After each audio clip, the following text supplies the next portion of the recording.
Bismillahirrahmanirrahim. Assalamualaikum warahmatullahi wabarakatuh.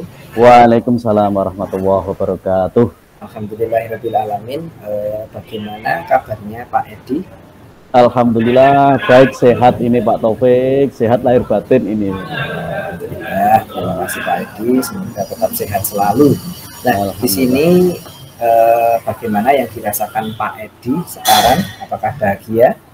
Alhamdulillah Pak, ini saya itu bahagia, ini senang ini bisa bertemu dengan berbincang-bincang dengan Pak Taufik ini. Ya, terima kasih Pak Edi. Semoga dengan perbincangan kali ini kita akan mengulas sebenarnya apa sih kita yang akan kita bicarakan pada hari ini. Nah, di sini ini Pak Edi, sebentar Pak Edi. Ini kita akan melakukan sebuah coaching Pak Edi. Sebuah coaching di sini.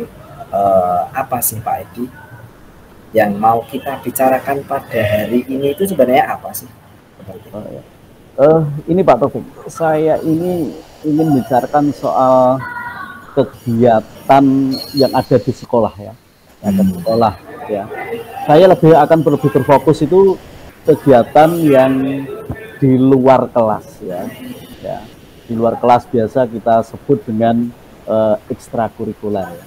Jadi kan ada tiga pokok ya, ada tiga pokok yang menjadi kunci keberhasilan dalam pendidikan itu kan ada kegiatan kokurikuler, ada intrakurikuler, kemudian ekstrakurikuler. Nah, gitu. Kalau intrakurikuler hanya biasa ya Pak, kita laksanakan dengan penjadwalan yang sudah ketat, dengan memata pelajaran yang sudah ditentukan sesuai dengan struktur kurikulum ya, standar kurikulum gitu.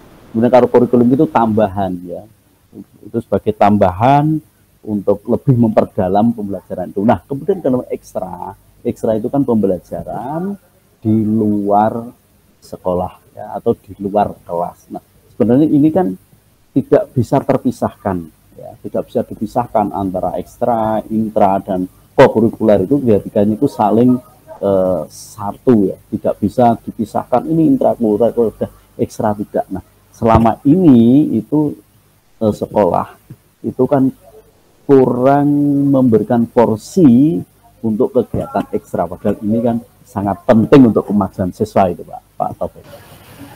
Ya, terima kasih Pak Edi atas jawabannya, luar biasa sekali. Jadi tujuan dari pertemuan ini adalah membahas tentang ekstra di luar pembelajaran. Yang mana ekstrakurikuler itu sebenarnya ini Pak Edi, tujuannya itu sebagai apa sih Pak Edi? Untuk kira-kira untuk murid itu sebenarnya tujuan akhir untuk murid itu seperti apa dan untuk apa? Oke. Nah, seorang siswa ini kan semuanya kan ingin mencapai sesuatu pembelajaran yang maksimal Pak Taufik. Jadi menurut saya, jadi selama ini untuk mencapai itu kan tidak melulu dikerjakan di dalam kelas, ya. Tidak harus dikerjakan di dalam kelas, ya.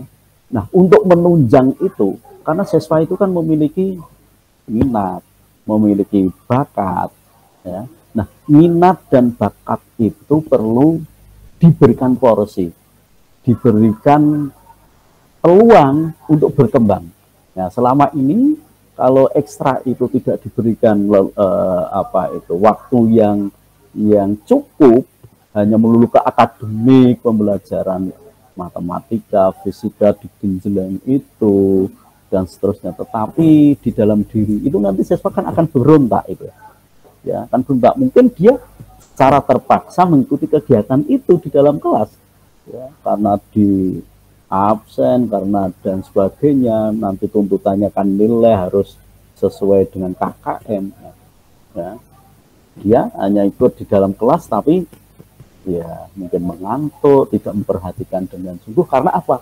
Di sisi lain kebutuhan psikologis yang lain misalnya tentang minat dan bakat ini tidak diperhatikan. Nah, dengan memberikan peluang minat dan bakat itu, sekolah memberikan peluang yang cukup, waktu yang cukup, ya, dengan pembimbingan yang baik itu, menurut saya itu akan menarik ya prestasi siswa di pembelajaran intrakurikuler tadi gitu Pak. Ya, baik. Terima kasih Pak Edi. Wah, sangat bagus ya ini. Jadi untuk memotivasi anak, ya, betul. Memotivasi anak dari dalam dirinya, ketika dia itu termotivasi, ketika dia itu senang dan dia itu termotivasi, maka juga di dalam intrakurikulernya dan efeknya juga akan ke betul. Iya gitu Pak Topik. Seperti itu ya Pak Edi. Iya betul. Nah, sekarang nih Pak Edi, selanjutnya nih. Lah, tadi kan di dalam intrakurikuler nih biasanya kan kita tingkat keberhasilannya itu adalah misal nilainya bagus. Nah, sekarang nih untuk ekstrakurikuler itu untuk tingkat keberhasilannya itu sebenarnya seperti apa Pak Edi? Oke. Nah, untuk tingkat keberhasilan ekstrakurikuler itu tentunya kan di sana kan ada ini Pak, siswa mengikuti sebuah kegiatan, di sana kan ada pembimbing ya, atau ada pelatih, ada pembimbing, ada pelatih. Tentunya ketika latihan, ketika mengikuti kegiatan itu kan ada presensi, ada pembinaan, ada latihan. Nah, pembinaan latihan itu kan bisa diamati oleh pembimbing atau oleh pelatih ya. Nah, apabila ia memang dalam kegiatan itu dia mengikutinya dengan sungguh-sungguh, dengan bagus, dengan baik, otomatis itu nanti juga akan menyangkut penilaian di kokurikuler. Misalnya begini Pak, ada pembelajaran nih di intrakurikuler ada pembelajaran jasmani ya, pendidikan jasmani ya, olahraga ya. Nah itu kemudian dia ikut ekstrakurikuler misalnya yang ia sukai itu basket. Di sana otomatis oleh pelatih, oleh pembimbing itu perkembangannya anak itu seperti apa, itu kan ada penilaian. Nah, nilai tersebut itu bisa sebagai referensi diberikan kepada guru intrakurikuler bahwa anak si A ini loh kegiatan ekstrakurikulernya basketnya luar biasa nih, ini dia bisa mengikuti kegiatan perlombaan ini dapat juara, itu bisa menjadikan referensi. Nah itu berarti dengan demikian dia cukup bagus itu, berhasil dalam kegiatan ekstrakurikuler gitu. Berarti memunculkan potensi anak tersebut gitu Pak Edi. Iya betul. Jadi memunculkan potensi anak tersebut untuk menjadi sebuah prestasi tersebut. Maka perlu waktu yang cukup, jangan dikesampingkan ya kegiatan ekstrakurikuler itu. Ekstrakurikuler itu juga penting buat anak-anak. Selanjutnya nih Pak Edi, ini kira-kira nih posisi Pak Edi sekarang nih sebagai seorang umumnya guru ya, otomatis kita kan di dalam pendidikan. Kesempatan apa yang dimiliki Pak Edi sekarang, atau kekuatan apa yang dimiliki Pak Edi sekarang untuk mencapai tujuan tersebut? Itu yang pertama Pak Edi. Yang kedua, kalau di skala nih, kalau di skala 1 sampai 100 itu 1 sampai 10 itu kira-kira posisi Pak Edi itu berada di mana? Di 1 sampai 10. Ya, kalau posisi saya Pak ini kan kekuatan dan posisi saya ini, saya kan kebetulan ini di sekolah ini kan memegang wakil kepala sekolah di bidang humas ini. Ya. Ini tentunya saya akan ya berbicara ini dengan pemangku kepentingan di dalam hal ini adalah kepala sekolah, kemudian dengan waka-waka yang lain, dengan kurikulum, dengan kesiswaan, ya, bahwa peranan ekstrakurikuler itu kan cukup penting untuk kemajuan siswa. Ya. Jadi jangan sampai itu dikesampingkan hanya mementingkan di intrakurikuler saja. Ekstra itu cukup, karena memang ada sebuah pengalaman bagi saya bahwa anak yang kurang cerdas, kurang bagus nilainya, ogah-ogahan dalam mengikuti kegiatan intrakurikuler, ternyata setelah kemauan, minat bakatnya ia salurkan dalam kegiatan ekstrakurikuler, di situ ada wadah, itu ternyata bisa menarik itu Pak Topik, ya, bisa menarik prestasi di intrakurikulernya. Ini yang menjadi catatan. Nah, kemudian kalau saya ditanya tadi kira-kira saya itu skalanya berapa, itu dengan melihat posisi saya itu ya kalau saya nilai saya sudah 8 itu Pak. Menurut saya, walaupun orang lain itu nanti bisa menilai beda-beda ya. Kalau saya pribadi wah sudah 8. Gitu. Karena kan kalau kita menjabat di suatu instansi itu kan kita bisa suara kita didengar. Biasanya kalau semacam pemimpin kita didengar. Dan tadi sudah disampaikan oleh Pak Edi bahwasanya skalanya adalah 8, berarti dia hampir untuk menuju sempurna untuk mencapai apa yang menjadi tujuan yang akan kita capai. Seperti itu. Betul. Nah, ini Pak Edi, di dalam sebuah program atau di dalam sebuah rencana itu kan kita akan ada sebuah halangan atau sebuah hambatan. Kira-kira nih Pak Edi, kira-kira apa yang ada di dalam atau ketika kita melaksanakan program tersebut dan solusinya kira-kira apa sih? Oke. Nah, sebuah rencana, sebuah kegiatan itu kan memang betul Pak Taufik, tidak terlepas dari halangan, dari rintangan ya. Nah, rintangan, halangan itu bisa kita lihat itu ya satu ya, kepala sekolah itu misalnya, kepala sekolah kok tidak menyetujui dengan adanya kegiatan ekstrakurikuler. Wah, ini pokok ini. Kalau kepala sekolah tidak menyetujui atau setuju tetapi memberikan porsi hanya sedikit ya, hanya sedikit, taruhlah kalau intrakurikuler itu 95%, ekstranya itu hanya 5%. Ini kan kurang cukup lah itu. Kemudian juga dari pembantu-pembantunya ya, pembantu-pembantunya semua waka. Berikutnya kemudian juga siswa ini ya. Kalau siswa itu mengikuti kegiatan itu tidak dengan sungguh-sungguh, kemudian tidak dengan baik ya, perencanaan ekstrakurikuler juga tidak bagus ya, tidak baik. Perencanaan itu kan kalau perencanaan sudah gagal itu sudah gagal lah semuanya ya. Sebagaimana kita akan merencanakan sebuah kegagalan, tetapi itu perencanaannya itu sudah tertata bagus, baik, kemudian pelaksanaannya otomatis insya Allah dengan perencanaan baik, pelaksanaannya akan baik dan perlu adanya evaluasi. Nah, ini Pak Topik, jadi ada 3 komponen itu. Jadi kemudian juga stakeholder yang lain dalam hal ini adalah yayasan. Selaku kalau sekolah saya kan sekolah swasta, yayasan itu juga yang penting gitu. Itu Pak Topik, hambatannya itu ya. Sangat luar biasa gitu. Berarti kan kita kalau di dalam bahasa matematikanya kita harus terintegrasi. Jadi terintegrasi antara satu dengan yang lainnya. Jadi mulai kalau kita swasta itu ada yayasan, ada stakeholder sekolah yaitu kepala sekolah, ada wakil kepala sekolah, dan pendukung-pendukung yang lainnya yaitu di sekolah adalah guru dan pelatih mungkin di dalamnya kan gitu Pak Edi. Nah, sekarang pertanyaan selanjutnya nih Pak Edi, di sini kira-kira kalau merencanakan sebuah program khususnya program ekstrakurikuler itu kira-kira jangka waktunya itu berapa? Itu yang pertama nih Pak Edi. Mohon diulang Pak karena agak berisik tadi. Ini untuk ini tadi kan dalam pelaksanaan ekstrakurikuler itu kan pasti ada sebuah jangka waktu. Waktu tertentu lah jangka waktu kira-kira. Kalau di dalam melaksanakan program itu kira-kira jangka waktunya berapa? Itu yang pertama dulu Pak Edi. Yang kedua adalah ukuran keberhasilan Bapak atau Ibu dalam merencanakan program tersebut itu sebenarnya apa sih ukuran keberhasilannya? Oke.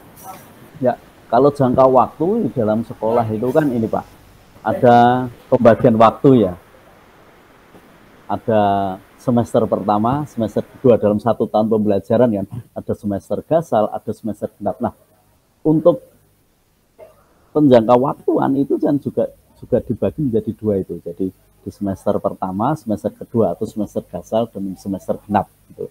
Nah, maka kegiatan itu di semester gasal itu programnya apa? Ekstrakurikuler itu. Kemudian di akhir semester itu kan juga diadakan namanya penilaian.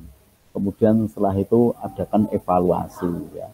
Evaluasi untuk programnya itu sendiri. Kalau penilaian itu kan untuk siswanya. Nah, kemudian dilaporkan kepada pemangku kepentingan, dalam hal ini kepala sekolah, dan itu bisa diteruskan ke guru yang bersangkutan, dalam hal ini guru-guru intrakurikuler. Misalnya dia itu olahraga, sampaikan kepada guru penjaskes. Kalau ini misalnya ekstraknya misalnya drama, ya, seni, sampaikan kepada guru bahasa Indonesia dan guru seni itu. Lanjutnya ke program setengah tahun berikutnya di semester genap, ya, sebagai kelanjutan di semester gasal ini. Lanjutannya bagaimana? Jadi programnya harus tertata, terencana dengan baik dari step demi step. Jadi apa pembinaannya yang pertama, kedua, dan seterusnya itu perlu direncanakan dengan baik gitu. Ya, saya untuk ukuran keberhasilan. Nah, kemudian ukuran keberhasilan itu kan berarti anak antusias, hadir terus misalnya dalam kegiatan ekstrakurikuler, dia hadir, dia senang, dia semangat. Satu itu. Kemudian perencanaan pelatihnya juga antusias, pelatihnya juga cukup. Kemudian dia di akhir kegiatan berhasil ini. Capaian yang ingin dicapai oleh pelatih dan yang telah dicanangkan oleh sekolah itu sudah sesuai apa yang diharapkan, itulah yang dikatakan sudah berhasil. Jadi kalau misalnya sesuai itu hadir itu ya minimal 85% atau bahkan 90% itu minimal hadir dalam kegiatan ekstrakurikuler. Itu saya katakan itu berhasil gitu, Pak. Terima kasih Pak Edi. Jadi tadi untuk yang pertama jangka waktunya tetap, kalau saya ambil merahnya, kita harus menyesuaikan dengan kalender akademik ya Pak Edi. Betul. Akademik, dan kita harus ini harus menyesuaikan antara kegiatan satu dengan yang lain. Contoh kegiatan satu dengan yang lain itu kita harus koheren seperti itu. Nah, terus gini lagi, untuk yang tadi tingkat keberhasilannya adalah keikutsertaan anak, partisipasi anak di dalam kegiatan tersebut. Sangat bagus sekali gitu. Dia adalah jadi tingkat keberhasilannya adalah ketika anak itu hadir di dalam kegiatan ekstrakurikuler. Keberhasilannya adalah tinggi. Betul. Minimal adalah 85%, itu sudah termasuk kategori tinggi seperti itu.